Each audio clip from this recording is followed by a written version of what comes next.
नमस्कार दोस्तों, आप सभी का स्टडी फॉर यूपीएससी पीसी से में स्वागत है। आज तारीख है 31 जुलाई 2024 ईस्वी और आज का न्यूज़पेपर आर्टिकल डिस्कशन का ये वीडियो होगा। वीडियो में कई सारे इंपॉर्टेंट टॉपिक हैं, लंबे लंबे टॉपिक हैं आज, जिसमें हम लोग भूस्खलन को भी समझेंगे। कल 122 लोगों की मृत्यु हो गई है, किसके कारण से? तो भूस्खलन के कारण से। कहाँ पर? तो वायनाड में। तो वायनाड में पश्चिमी घाट का ये भाग है, आप देख सकते हैं केरल राज्य है। केरल राज्य के यहाँ पर उत्तर पश्चिम इलाकों में आपको वायनाड डिस्ट्रिक्ट दिखेगा। वायनाड इकोलॉजिकल सेंसिटिव जोन में आता है, साथ ही पश्चिमी घाट का सबसे अहम भाग में से एक है। यहाँ पर कई सारे बड़े बड़े जैव मंडल रिजर्व, टाइगर रिजर्व वगैरह सब भी हैं। इसको लेकर दो समितियाँ भी बनी थी, एक गॉडगिल समिति है और एक कस्तूरी रंगन समिति है। इन दोनों की सिफारिशों को भी हम लोग देखेंगे। कस्तूरी रंगन समिति और गॉडगिल समिति बड़ा ही महत्वपूर्ण माना जाता है। पश्चिमी घाट के बारे में उन्होंने बहुत सारे रिकमेंडेशन दिए हैं। उसके अलावा लैंडस्लाइड क्या होता है, भारत सरकार का क्या क्या प्रावधान है जिसके द्वारा लैंडस्लाइड को रोका जा सकता है। गॉडगिल समिति की चर्चा मैंने क्यों कर दी अचानक से? क्योंकि ऐसा बोला जा रहा है कि केरल सरकार ने गॉडगिल समिति और कस्तूरी रंगन समिति की सिफारिशों को इग्नोर किया, जिसके कारण से केरल सरकार को इतने बड़े आपदा का सामना करना पड़ा है। रात में जब लोग सो रहे थे तभी ये लैंडस्लाइड हुआ, जिसके कारण से पूरा का पूरा गांव ही मिट्टी के नीचे दब गया। एक तरह से 122 लोगों की कंफर्म डेथ हो चुकी है, बाकी अभी रेस्क्यू अभियान जारी है। तमिलनाडु की सरकार ने, भारत की सरकार ने, आस पड़ोस के सभी राज्यों की सरकार ने, एनडीआरएफ, उसके अलावा जो भी संबंधित विभाग हैं वो सभी मिलकर रेस्क्यू ऑपरेशन चला रहे हैं। मृत लोगों की संख्या बढ़ने की उम्मीद की जा रही है। तो लैंडस्लाइड को हम लोग देखेंगे, कहाँ पर हुआ है ये? तो केरल के वायनाड में। वायनाड के बारे में आपने सुना होगा, इससे पहले राहुल गांधी जी वहाँ से सांसद थे। क्या लिखा हुआ है कि flat and some 3 village in the व्यूथरी तुलाक, ये इलाका है वहाँ का, और केरल में यहीं पर ये चीज़ हुआ है। चालियार रिवर है, इसमें कई सारे लोग बह गए। यहाँ पर एक चालियार रिवर जैसा जो दिख रहा है आपको, चालियार रिवर है। ये छोटे मोटे से रिवर हैं वहाँ के, इसको याद रखने की आवश्यकता, याद रख लीजिए। चर्चा में है तो कोई खास नहीं है, क्योंकि बड़े कोई रिवर यहाँ पर नहीं थे। वायनाड में छोटी सी पहाड़ी का हिस्सा था जिसका लैंडस्लाइड हो गया बारिश के कारण से। बारिश का बहुत ज़्यादा अनुमान पहले से ही था वहाँ पर, और वो बारिश की घटना जब हुआ अचानक से ही, फ्लैश फ्लड के जैसे था एक तरह से, बादल फटने के जैसा आप कह सकते हैं, क्लाउड बर्स्ट कह सकते हैं। फ्लैश फ्लड नहीं है, क्योंकि अचानक से थोड़ी ही देर में काफ़ी भारी मात्रा में बारिश हो गई, जिसके कारण से जो लैंड है वो स्लाइड करके नीचे आ गए। ग्रेविटी के कारण ये चीज़ होता है, ग्रेविटी के कारण होता है। और मानवीय हस्तक्षेप जो है ये एक प्राकृतिक घटना है। लैंडस्लाइड एक प्राकृतिक घटना है, ध्यान से सुनिएगा। लेकिन मानव का हस्तक्षेप जो है ये इसकी इंटेंसिटी को बढ़ा देता है, ये इसकी इंटेंसिटी को बहुत ज़्यादा इंक्रीज कर देता है। जैसे प्लास्टिक प्रदूषण एक सबसे बड़ा कारण माना जाता है, डिफॉरेस्टेशन एक बहुत दूसरा सबसे बड़ा कारण माना जाता है। उसके अलावा सड़कों का निर्माण और इंडस्ट्रियलाइजेशन या फिर अर्बनाइजेशन जो होता है, ये सब के सब इसके क्या हैं? तो अलग अलग कारण है जिसने इसकी इंटेंसिटी को बढ़ाया है। ध्यान से सुनिएगा, लैंडस्लाइड एक प्राकृतिक घटना है जिसकी इंटेंसिटी मानव निर्मित कारकों के कारण से बढ़ जाती है समय के साथ में। तो इसको भी देखेंगे ज़रा हम लोग कि क्या होता है लैंडस्लाइड। उसके अलावा और भी कई सारे इंपॉर्टेंट न्यूज़ हैं। यहाँ पर देखिए एक शानदार से न्यूज़ है कि मनु भाकर जी ने और सरबजोत सिंह जी ने मिलकर भारत को दूसरा पदक दिलवाया है। ये कांस्य पदक ही है, कांस्य पदक ही है और ब्रॉन्ज मेडल है। ये मिक्स श्रेणी है, ध्यान से सुनिएगा। इससे पहले मनु भाकर जी ने जो पदक जीता था वो व्यक्तिगत श्रेणी में था। 10 मीटर एयर पिस्टल होता है वो, एयर पिस्टल, एयर के प्रेशर के कारण से उस पिस्टल से गोली निकलती, एयर पिस्टल होता है।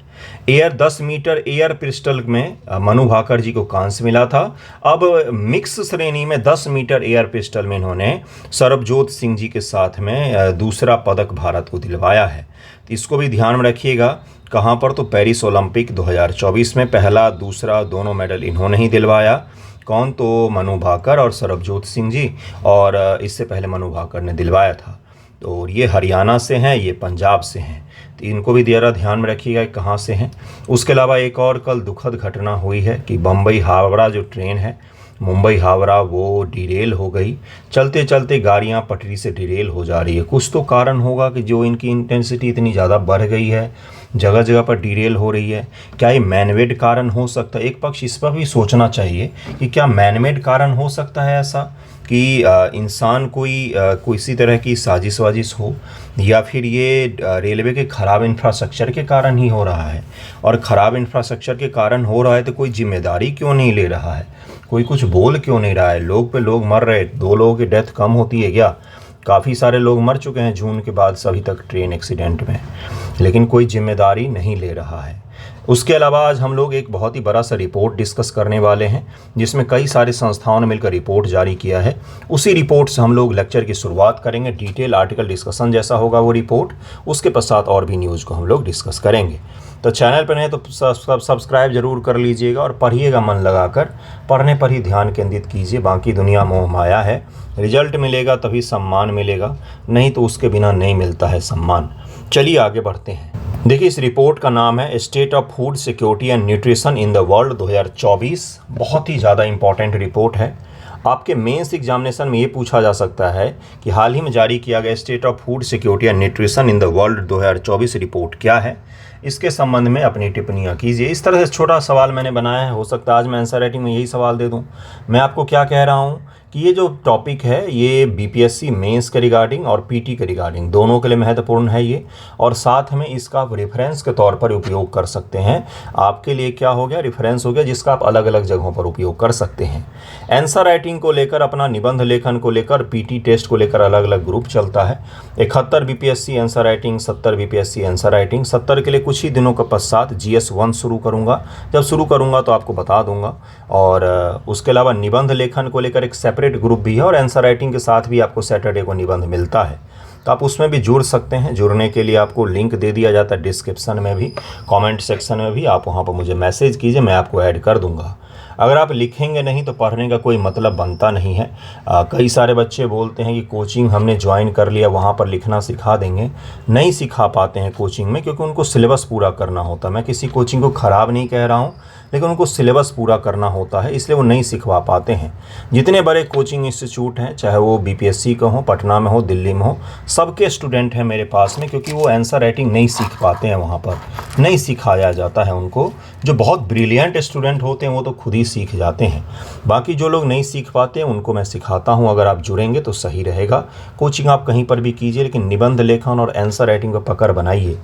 लिख कर ही होगा, ठीक है, केवल पढ़ने से नहीं होगा। चलिए देखिए इस रिपोर्ट में पहला पीटी फैक्ट क्या है। पहला पीटी फैक्ट कि किस किस ने मिलकर इसको जारी किया है, कौन कौन सा है, इसके जारीकर्ता में कौन कौन शामिल हैं। तो देखिए यहाँ पर किसका किसका नाम है। Food and agriculture organisation FAO, IFAD, UNICEF, world food programme, WHO, world health organisation, इतनी सारी संस्थाओं ने मिलकर इसको तैयार किया है। क्या आपको नहीं लगता कि बहुत ही ज़्यादा महत्वपूर्ण होगा? इस रिपोर्ट में भारत के लिए क्या कहा गया है? State of food security and nutrition in the world 2024, SOFI, Sophie 2024 report भी इसको शॉर्ट फॉर्म में कहा जाता है। सोफी रिपोर्ट आया है हाल ही में, ये पूछा जा सकता है। वैश्विक खाद्य सुरक्षा और पोषण प्रवृत्ति, आपको ये तो समझ में आ गया होगा कि रिपोर्ट क्या किसके बारे में होगा। FAO वगैरह शामिल है, यानी कि लोगों को दुनिया भर में भोजन कैसा मिल रहा है तो क्या पेट भरने वाला भोजन है, न्यूट्रिशन भी है उसमें, तो इन सब चीज़ों की जांच पड़ताल की गई होगी इसमें। इसी के बारे में अपना ज्ञान दिया गया होगा, कहाँ भाई ये देश बहुत अच्छा कर रहे हैं, ये देश सही नहीं कर रहे हैं, यही सब चीज़ें होंगी। इस वर्ष की रिपोर्ट भूख, खाद्य और सुरक्षा, कुपोषण को उसके सभी रूपों में समाप्त करने के लिए वित्त पोषण में वृद्धि की तात्कालिक आवश्यकता पर जोर देती है। इसमें यह कहा गया है कि भूख और इन सब चीज़ों को, कुपोषण को अगर आपको समाप्त करना है तो वित्त पोषण यानी कि फंडिंग को इंक्रीज कीजिए, फंडिंग को इंक्रीज कीजिए, क्योंकि दुनिया में AI आ गया, क्वांटम आ गया, लोगों की भूख ऐसी है जो ख़त्म ही नहीं हो रही है। कुछ तो कहीं पर तो लैग कर रही है पूरी दुनिया की सोसाइटी, जहाँ पर एक तरफ समाज जिम में दौड़ दौड़ के परेशान है, दूसरी तरफ जो समाज है वो खाने के लिए तरस रहा है। कोई पचाने के लिए समस्या में है, पचाने के लिए मेहनत कर रहा है, कोई खाने के लिए भी नहीं हो पा रहा है किसी का। तो कहीं तो हम लोग गलत कर रहे हैं। हमारी वर्ल्ड सोसाइटी की मैं बात कर रहा हूँ, मैं केवल अपने देश की बात नहीं कर रहा हूँ। सोफी 2024 रिपोर्ट के निष्कर्ष क्या है? कुपोषण का वैश्विक प्रसार इसमें ये कहा गया है कि दुनिया में 2023 में 713 में से 713 से 757 मिलियन लोगों को भूख का सामना करना पड़ा है, जिससे विश्व में 11 में से एक व्यक्ति, अफ्रीका में हर 5 में से एक व्यक्ति भूख का सामना कर रहा है। पूरे दुनिया स्तर पर 11 में से एक, और अफ्रीका में कितना बोला गया, व्यक्ति में हर 5 में से एक व्यक्ति, अफ्रीका में हर 5 में से एक व्यक्ति भूख का सामना कर रहा है। एशिया कम प्रतिशत होने के बावजूद अभी भी सबसे बड़ी संख्या में कुपोषित लोगों को आश्रय देता है। एशिया में 384 मिलियन लोग कुपोषित हैं, माल न्यूट्रिशन के शिकार हैं। कौन? तो भारत और एशिया के क्षेत्रों में 384 मिलियन। ये अलग अलग ग्राफ हैं। खाद्य और सुरक्षा का तात्पर्य क्या होता है? वर्ष 2023 में लगभग 2.33 बिलियन लोगों को मध्यम या गरीबी खाद्य और सुरक्षा का सामना करना पड़ा है। गंभीर खाद्य और सुरक्षा से वैश्विक स्तर पर 864 मिलियन लोग से अधिक प्रभावित हुए हैं। ये हो गया आपका पॉइंट। पोषित आहार की लागत जो है, पोषित आहार की वैश्विक औसत 2022 में प्रति व्यक्ति प्रतिदिन क्रय शक्ति के संदर्भ में बढ़कर 3.96 अमेरिकी डॉलर हो गई है। 3.96 अमेरिकी डॉलर, अगर $1 हम लोग कितने का माने, 80 रुपया का भी माने, तो 8 चौक 32, 320 रुपया पर डे। ये काफ़ी ज़्यादा कॉस्टली हो गया। इस वृद्धि के बावजूद पोषित आहार का खर्च वहन करने में असमर्थ लोगों की संख्या 2022 में घटकर 2.83 बिलियन हो गया। यानी कि भले ही खर्च बढ़ा है, लेकिन ऐसे लोगों की संख्या भी बढ़ी है जो इस खर्च का वहन कर सकते हैं और खर्च कर भी रहे हैं। क्षेत्रीय असमानता। पोषित आहार की लागत लैटिन अमेरिका और कैरिबियन में सबसे अधिक है, ओशनिया में सबसे कम है। यानी कि ऑस्ट्रेलिया और उसके आस पड़ोस के देशों में पोषित आहार को प्राप्त करने के लिए कम संघर्ष करना पड़ता है। वहीं लैटिन अमेरिका और कैरिबियन जो देश हैं, वहाँ पर इसको लिए संघर्ष ज़्यादा करना पड़ता है। वहनीयता में सुधार असमान रहा है, जिसमें अफ्रीका महत्वपूर्ण गिरावट आई है। स्टंटिंग और वेस्टिंग, यानी स्टंटिंग और वेस्टिंग क्या होता है बंधुओं? तो एक होता है स्टंटिंग का और वेस्टिंग का तात्पर्य होता है कि भाई लंबाई की तुलना में कम वजन और उम्र के हिसाब से कम लंबाई, तो ये भी होता है इसमें। 5 वर्ष से कम उम्र के बच्चों में स्टंटिंग और वेस्टिंग के प्रचलन के क्रम में सुधार हुआ है। हालांकि वर्ष 2030 तक लक्ष्य को पूरा करने के लिए प्रगति अपर्याप्त है। 6 महीने से कम उम्र के शिशुओं में केवल स्तनपान की दर में वृद्धि हुई है, लेकिन यह अभी भी 2030 के लक्ष्य से कम है। 2030 बार बार क्यों चर्चा में आ रहा है? SDG 2015 से 2030 तक के लिए चल रहा है, तो इसी के कारण से बार बार 2030 की चर्चा हो रही है। और जितने कुपोषण है, मोटापा है, गरीबी है, महिलाओं से जुड़े मुद्दे हैं, जॉब है, पर्यावरण है, ये सब के सब SDG के भाग हैं। मोटापा और एनीमिया। मोटापे की दर वैश्विक स्तर पर बढ़ी है। 15 से 49 वर्ष की आयु महिलाओं में एनीमिया बढ़ रहा है। रक्त अल्पता, जिनमें सार्वजनिक स्वास्थ्य के लिए महत्वपूर्ण चुनौतियां सामने आ रही है। महिलाओं में रक्त की कमी होगी तो आने वाले जनरेशन जो है वो खराब होता है, धीरे धीरे बच्चे कमज़ोर पैदा होते हैं। इसका ये भी तात्पर्य होता है कि घर में पुरुषों की तुलना महिलाओं के पोषण के लिए कम ध्यान दिया जाता है। वर्तमान स्तर और अंतराल। खाद्य सुरक्षा और पोषण पर सार्वजनिक व्यय अपर्याप्त बना हुआ है, खासकर कम आय वाले देशों में। निजी वित्त पोषण प्रवाह को टैग करना भी मुश्किल है, जिससे वित्त पोषण अंतराल और भी ज़्यादा बढ़ गया है, ये इस रिपोर्ट में कहा गया है। अब भारत के बारे में क्या कहा गया है, ये सबसे ज़्यादा इंपॉर्टेंट होगा आपके लिए, वेरी वेरी वेरी इंपॉर्टेंट। यहाँ से पीटी में भी स्टेटमेंट बनाकर पूछा जाएगा, कठिनतम सवाल बनेगा इससे, और मेंस में तो पूछा ही जा सकता है। क्या है देखिए कि भारत में 194.6 मिलियन कुपोषित व्यक्ति हैं, बहुत बड़ी संख्या है ये, जो विश्व में सबसे ज़्यादा है। दुनिया में सबसे ज़्यादा कुपोषित व्यक्तियों की संख्या अपने देश में है, जो कि बहुत ही ख़राब चीज़ है। भारत सरकार ने इकोनॉमिक सर्वे में बताया है कि इस कुपोषण को दूर करने के लिए सरकार ने प्रयास भी किया है। लगभग 82 करोड़ लोगों को हम मुफ्त में अनाज मुहैया करवा रहे हैं, भारत सरकार के द्वारा मुहैया करवाया जा रहा है, जिसमें प्रोटीन के लिए दालें और बाकी कार्ब्स वगैरह के लिए चावल, गेहूँ, ये सब कुछ दिया जाता है। कुपोषित लोगों की संख्या 2004 से 6 की अवधि में 240 मिलियन से घटकर वर्तमान में आंकड़ा हो गया है। 55.6% भारतीय यानी कि 790 मिलियन लोग पोषित आहार का खर्च नहीं उठा सकते हैं। इस रिपोर्ट में ये कहा गया है कि लगभग 55.6% जो भारतीय हैं वो इस भारत में पोषित आहार का खर्च नहीं उठा सकते हैं, क्योंकि भारत में लोगों की आय जो है वो कम है और प्रतिदिन 360 रुपया से ज़्यादा, 320 रुपया से ज़्यादा खर्चा नहीं कर पाएंगे वो। वर्ष 2022 की तुलना में इस अनुपात में 3% अंकों का सुधार भी हुआ है। 2022 की तुलना में अगर 2024 का रिपोर्ट हम लोग देखेंगे तो इसमें सुधार भी हुआ है, लेकिन अभी भी स्थिति सही नहीं मानी जा सकती है।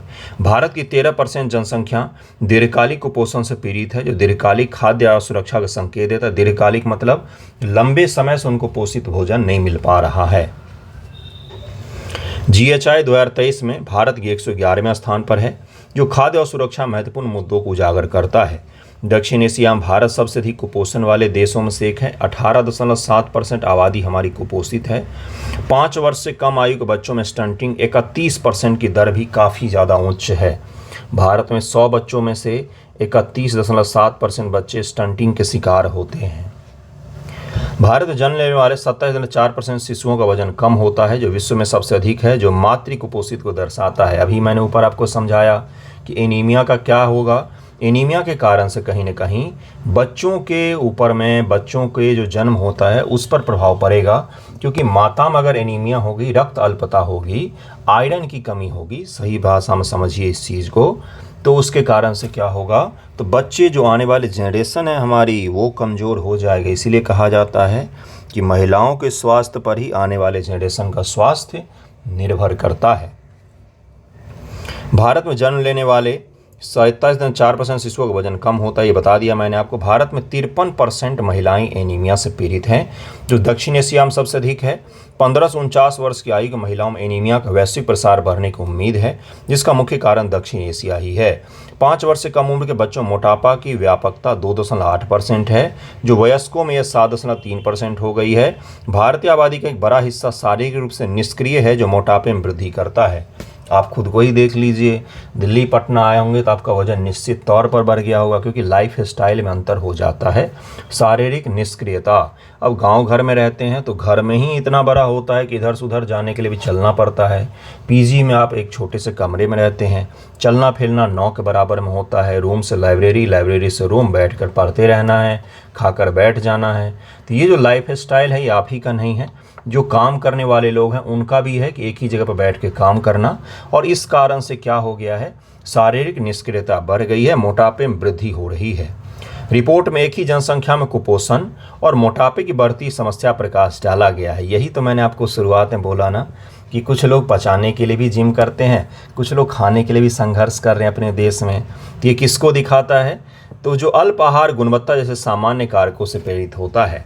अत्यधिक प्रसंस्कृत खाद्य पदार्थों के सेवन से स्वास्थ्य पर प्रतिकूल प्रभाव पड़ा है। बहुत ही ज़्यादा बाहरी फूड और प्रसंस्कृत खाद्य पदार्थ हम लोग खा रहे हैं। एक नया इंस्टा ट्रेंड चला है जिसमें हर भारतीय खाना में दोष निकाला जाता है और हर विदेशी खाना की अच्छाई आपके सामने परोसी जाती है कि भाई कॉर्न खा लो और कॉम्प्लेक्स और पता नहीं क्या क्या खा लो। सुबह का नाश्ता कैलॉग्स मूसली से शुरू करो और पता नहीं क्या क्या। सुबह का नाश्ता जो आप कर रहे थे वही कर रहे होते तो कभी मोटापा नहीं आता, दिनचर्या वही रहता तो कभी मोटापा नहीं आता। खाने के पैटर्न को बदल दिया गया है। चावल खाना बुरी बात माने जाने लगी है भारत में ही, और बाकी चीज़ें खाना अच्छी बात माने जाने लगी है। तो ये क्या बताता है कि कहीं न कहीं हम प्रसंस्कृत खाद्य जो है उस पर बहुत ज़्यादा निर्भरता अपनी बढ़ा रहे हैं। खाद्य सुरक्षा और पोषण पर भारत की सार्वजनिक व्यय में कुछ वृद्धि देखी गई है, लेकिन रिपोर्ट बताया गया खाद्य और सुरक्षा और कुपोषण के मूल कारणों को दूर करने के लिए संसाधनों का अधिक प्रभावी आवंटन उपयोग का भी आवश्यकता है। संसाधनों का आवंटन सही से नहीं हो रहा है। कोविड-19 महामारी ने भारत में खाद्य और सुरक्षा कुपोषण की समस्या को और भी ज़्यादा बढ़ा दिया है।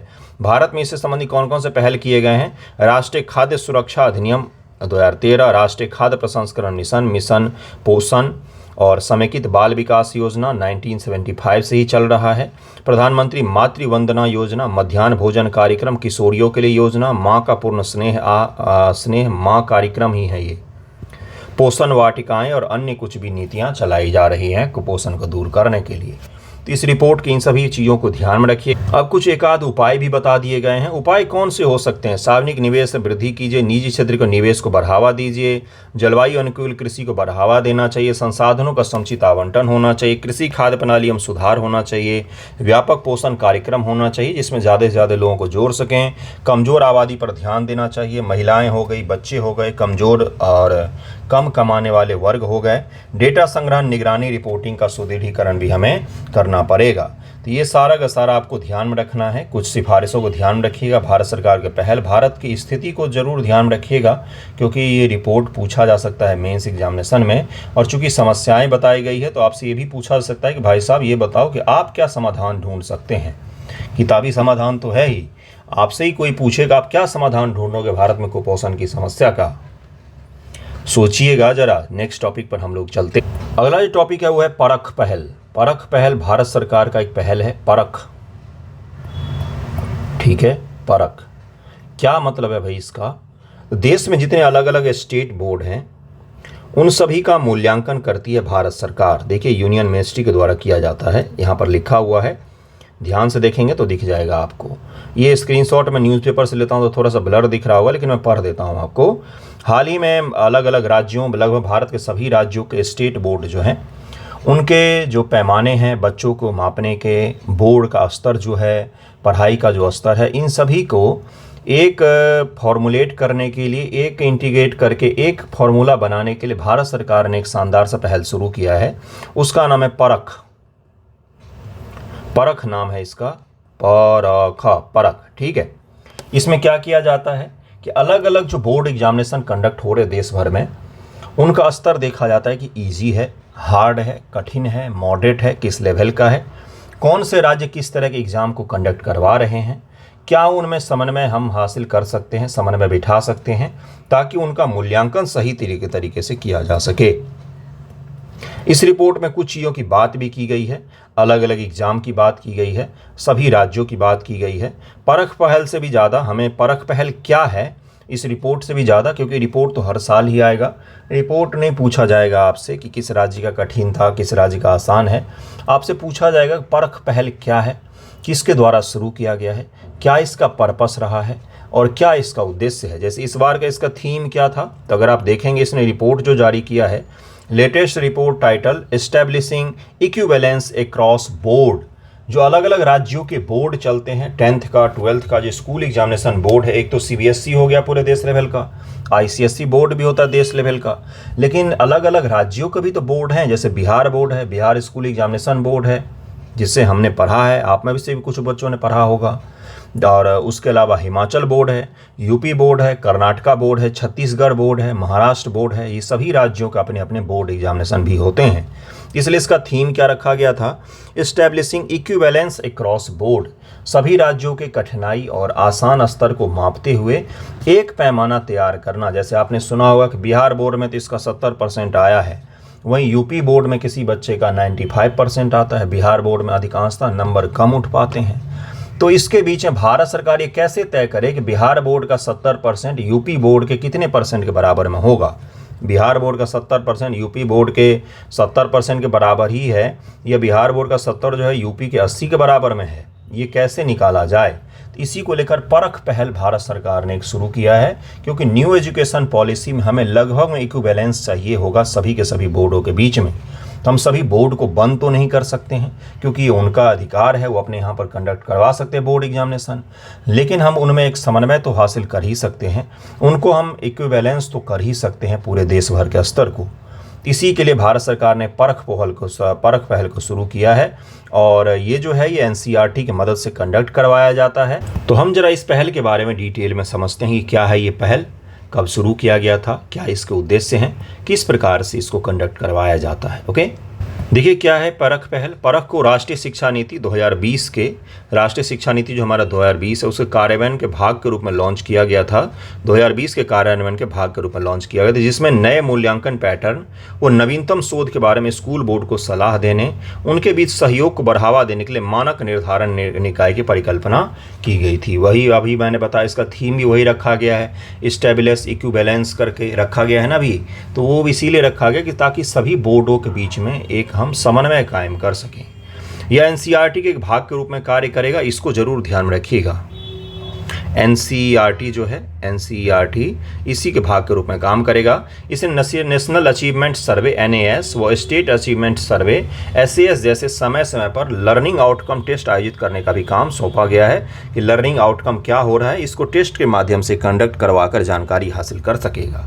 यह 3 प्रमुख मूल्यांकन क्षेत्रों पर कार्य करेगा। व्यापक मूल्यांकन, स्कूल आधारित मूल्यांकन और परीक्षा सुधार, 3 स्तरों पर ये काम करेगा।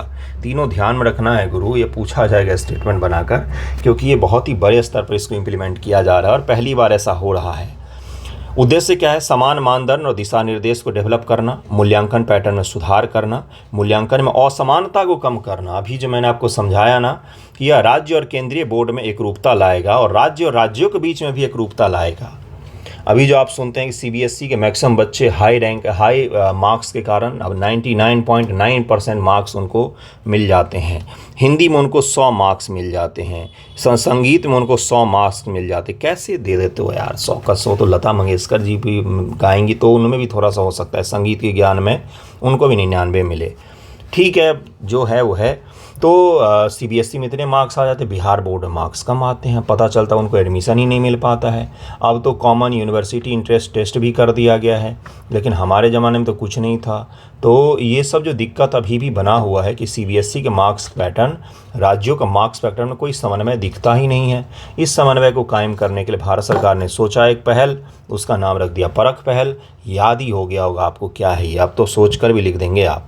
बेंचमार्क आकलन करना, बेंचमार्क मूल्यांकन ढांचा राष्ट्रीय शिक्षा नीति में 2020 में निहित मुद्दों को संबोधित करेगा। कॉलेज प्रवेश में असमानता को दूर करना, तब से तो यही बता रहा हूँ, आपके दिमाग में भी ये पॉइंट आ गया होगा।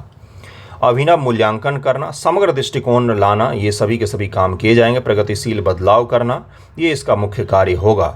और ग्रेडिंग संरचना, रिपोर्ट में ग्रेडिंग संरचना का प्रस्ताव जो रखा गया है अभी, कक्षा 9 के छात्रों के अंतिम स्कोर में 70% फॉर्मेटिव असेसमेंट, 30% समेटिव असेसमेंट शामिल होंगे। कक्षा 10 के स्कोर रूप से विभाजित किया जाएगा, जिसमें 50% फॉर्मेटिव और 50% समेटिव असेसमेंट को शामिल किया जाएगा। 11वीं में ये फॉर्मेटिव असिस्टेंट अंतिम स्कोर का 40% का योगदान देगा और 60% जो होगा इस समेटिव असेसमेंट का योगदान होगा। वही 12th में क्या रह जाएगा?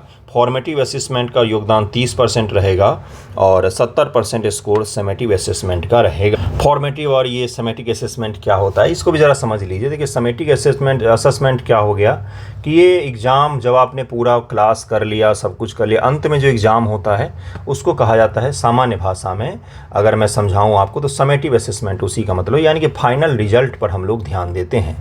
वहीं फॉर्मेटिव असेसमेंट का तात्पर्य होता है कि पूरे प्रोसेस के दौरान आपने क्या सीखा, कितना फोकस रहे आप, उस असेसमेंट को क्या कहा जाता है? तो उसको कहा जाता है फॉर्मेटिव असेसमेंट। इन दोनों असेसमेंट के आधार पर रिपोर्ट तैयार किया जाएगा।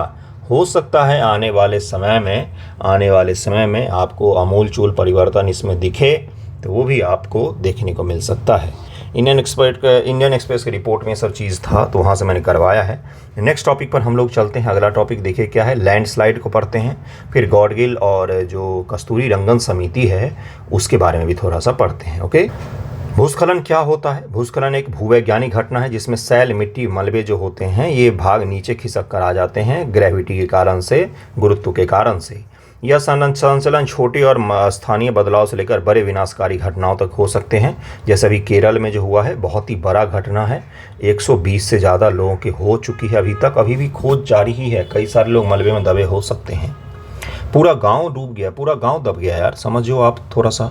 भूस्खलन प्राकृतिक और मानव निर्मित दोनों ही ढलान पर घटित हो सकते हैं तथा ये प्रायः भारी वर्षा, भूकंप, ज्वालामुखी गतिविधि, मानव गतिविधि जैसे निर्माण, खनन, भूजल स्तर परिवर्तन जैसे कारकों से संयोजन से उत्पन्न होते हैं। यानी कि अगर आपसे पूछा जाए भूस्खलन के क्या कारण होते हैं, तो कारण को 2 भागों में बांटेंगे हम लोग। एक होगा भाई नेचुरल कॉज क्या है, एक होगा मैन मेड कॉज कौन कौन से हो सकते हैं। तो इसमें हो सकता है भाई कंस्ट्रक्शन भारी स्तर पर हो रहा है, डैम वगैरह बना रहे हैं, सड़क बना रहे हैं, डिफॉरेस्टेशन हम लोग कर दिया। नेचुरल में क्या हो सकता है? भूकंप हो सकता है, नेचुरल में भारी वर्षा हो सकती है, ज्वालामुखी हो सकती है, ये सब नेचुरल कॉज में आ सकते हैं। तो जब भी इस तरह के सवालों को लिखें तो थोड़ा सा ध्यानपूर्वक बांट करके लिखें, मार्क्स अगर उठाना हो तो। बाकी कहानी तो मैक्सिमम बच्चे लिखते ही हैं।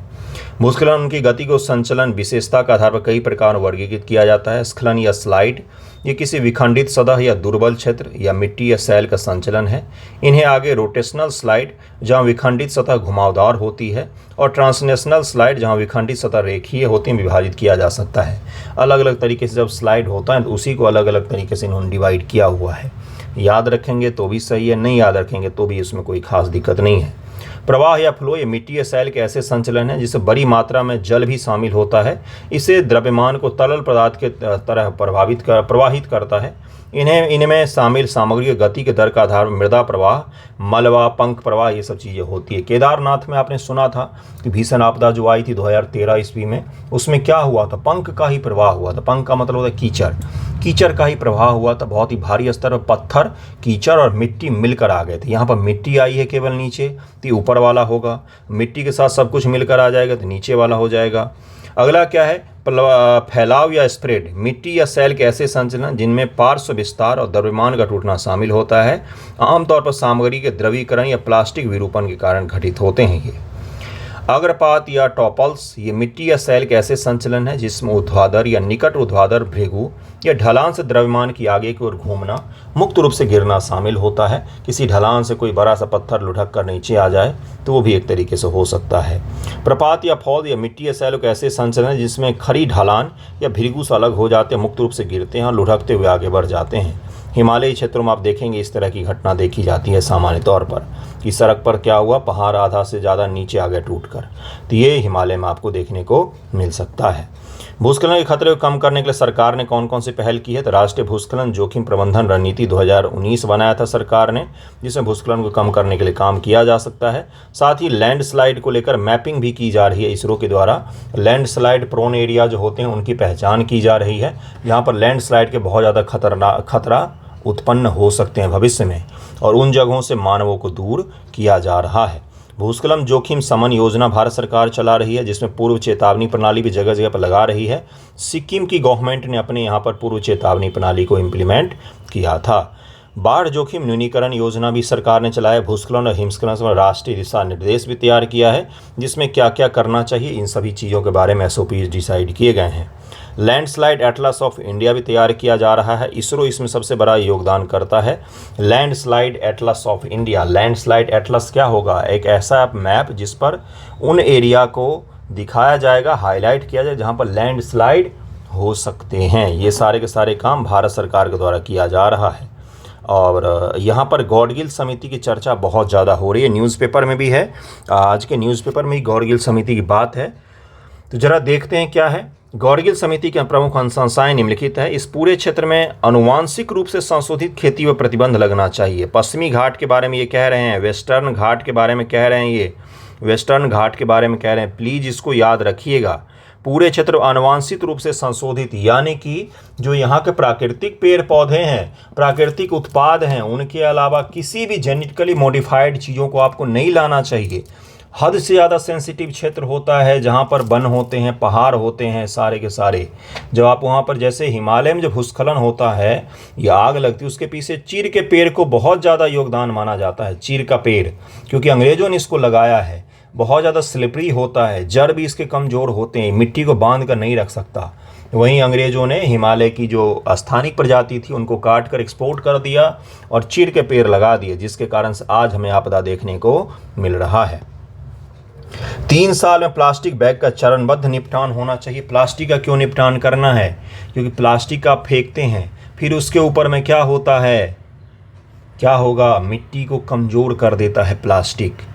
उसके ऊपर में कोई खास परत जम जाएगा जिसके नीचे प्लास्टिक दबी हुई होगी, और उस प्लास्टिक दबे होने के कारण से मिट्टी के आपस में जुड़ाव कम हो जाते हैं और लैंडस्लाइड भारी स्तर पर देखे जाते हैं। अगर आप किसी हिमालयन स्टेट में घूमने जाएंगे तो प्लास्टिक को लेकर हद से ज़्यादा सेंसिटिव होते हैं लोग। सरकार भी बहुत ज़्यादा होती है। शिमला वगैरह में तो इस पर आपको जुर्माना भरना पड़ता है अगर आप प्लास्टिक का यूज़ करते हुए पकड़े जाते हैं तो। क्यों? क्योंकि वो पहाड़ पूरा ढह जाएगा अगर प्लास्टिक का यूज होगा तो। सार्वजनिक भूमि, किसी नए विशेष क्षेत्र की स्थापना की अनुमति नहीं होनी चाहिए। सार्वजनिक भूमि के निजी भूमि में रूपांतरण प्रतिबंध। ES1 इको सेंसिटिव जोन 1 और 2 में गैर वन प्रयोजन के लिए भूमि वनों को नुकसान पहुंचाए जाने पर प्रतिबंध लगना चाहिए। ESZ1 इको सेंसिटिव जोन 1 के तहत किसी नए बांध को बनाने की अनुमति नहीं होनी चाहिए। ESZ1 में किसी नए थर्मल पावर प्लांट की भी अनुमति, पवन ऊर्जा, इन सब की किसी की अनुमति नहीं होना चाहिए, मतलब छूना नहीं है उसको। ESZ1 और 2 में क्षेत्रों में किसी नए प्रदूषणकारी उद्योग, रेलवे लाइन, प्रमुख सड़क, इन सब को बंद करना चाहिए, कुछ नहीं होना चाहिए। को बनाए जाने की अनुमति नहीं दी जानी चाहिए। इन क्षेत्रों में पर्यटन को लेकर सख्त विनियम होना चाहिए। ओवर टूरिज्म भी कहीं न कहीं नुकसान पहुंचाता है, इसको भी ध्यान में रखना है। बांध, खान, पर्यटन, आवास जैसी सभी नई परियोजनाओं के लिए संचयी प्रभाव मूल्यांकन होना चाहिए। इसके अलावा समिति इन क्षेत्र में इन गतिविधियों को नियंत्रित करने के लिए एक पश्चिमी घाट पारिस्थितिक प्राधिकरण बनाए जाने का भी प्रस्ताव दिया था। ये गॉडगिल कमेटी है। अब गॉडगिल कमेटी के पश्चात से कुछ काम नहीं किया सरकारों ने, सही बताऊं आपको, कुछ काम नहीं किया। तो फिर के कस्तूरी रंगन समिति बनाएगी। के कस्तूरी रंगन कौन है? तो इसरो के चीफ थे पहले। इन्होंने भारत की नई शिक्षा नीति में भी इन्हीं का समिति था भाई। तो कस्तूरी रंगन जी को बड़ा महत्वपूर्ण माना जाता है। इनके कई सारे एनजीओ और कई सारे अलग अलग संस्थाएं भी चलती हैं, जो ये कुछ बोलते हैं तो लोग बैठकर सुनते हैं, इस तरह के व्यक्ति हैं ये। इनकी समिति बनाई गई। बाद में पर्यावरण को लेकर सरकार ने माधव गॉडगिल समिति गठित की। समिति 2011 के मध्य तक रिपोर्ट तैयार कर उसे सरकार को सौंप दिया, लेकिन पर्यावरण मंत्रालय लंबे समय तक इस पर कोई कार्रवाई नहीं की। इसे सार्वजनिक चर्चा के लिए जारी किया। अंत में न्यायालय इन सिफारिशों पर काम करने सरकार को दिशा निर्देश दिया। तब सरकार ने आगे की दिशा तय करने के लिए कस्तूरी रंगन समिति का गठन कर दिया। भारत समिति प्रधान देश है, जिसमें समय समय पर परिस्थिति के हिसाब से समितियां बनाती ही रहती है, जिसने अप्रैल 2013 में अपनी रिपोर्ट सौंप दी। प्रसिद्ध अंतरिक्ष वैज्ञानिक के कस्तूरी रंगन की अध्यक्षता वाले 9 सदस्यीय समूह का गठन केरल सहित कई राज्यों के विरोध को देखते हुए पर्यावरण मंत्रालय ने किया था। गॉडगिल समिति और कस्तूरी रंगन समिति की रिपोर्ट में अंतर क्या था? कस्तूरी रंगन ने भी वही सब चीज़ें बोली जो गॉडगिल ने बोली थी, इन कुछ डिफरेंस था। पहला क्षेत्र उन क्षेत्रों के दायरे का है जिसे पारिस्थितिक संवेदनशील क्षेत्र ESZ इको सेंसिटिव जोन के तौर पर संरक्षित किया जाना है। गॉडगिल समिति ने तो पूरे पश्चिमी घाट को ESZ के रूप में चिन्हित कर दिया था। गॉडगिल समिति ने बोला था कि पूरा पश्चिमी घाट ही इको सेंसिटिव है, लेकिन इसने संरक्षित क्षेत्र के लिए 3 श्रेणियां बना दी ताकि सरकारें काम भी कर सकें। अब हम पूरा इको दृष्टि से सेंसिटिव जोन घोषित कर देंगे तो कितना कठिन होगा राज्यों के लिए काम करना, और पश्चिमी घाट का विस्तार तो 7 राज्यों में है ना। तो इसलिए सूचीबद्ध कर दिया 3 श्रेणियों में, जिनमें सूचीबद्ध गतिविधियों को पारिस्थितिक समृद्ध भू उपयोग के अनुसार अनुमति दी जाएगी। लेकिन कस्तूरी रंगन समिति ने इसके लिए अलग तरीका अपनाया। इसने रबर जैसी नकदी फसलों, कृषि क्षेत्र के अपशिष्टों को ESZ क्षेत्र में निपटान से हटा दिया कि रबर और नकदी फसल वगैरह आप उपजा सकते हैं। ऐसा इसलिए क्यों किया? क्योंकि गॉडगिल समिति की तुलना में समिति के पास रिमोट सेंसिंग तकनीक उपयोग की सुविधा उपलब्ध थी, और इन्होंने इस कारण से तकनीक उपयोग के कारण से समिति के सुझावों को तार्किक थोड़ा सा बना दिया। साथ ही इसने सांस्कृतिक ताने बाने, प्राकृतिक परिदृश्य के बीच अंतर को भी स्पष्ट किया। कस्तूरी रंगन समिति ने ESZ के तहत पश्चिमी घाट के 37% हिस्से को चिन्हित किया था। यह स्टेटमेंट बनाकर आपसे पूछा जा सकता है, जो 60,000 हेक्टेयर का है, और ये गॉडगिल समिति के प्रस्तावित 1,37,000 हेक्टेयर से कम है। गॉडगिल समिति ने 1,37,000 हेक्टेयर बोला था, वहीं कस्तूरी रंगन ने कितना बोला? तो 60,000 हेक्टेयर करीब में बोला इको सेंसिटिव जोन।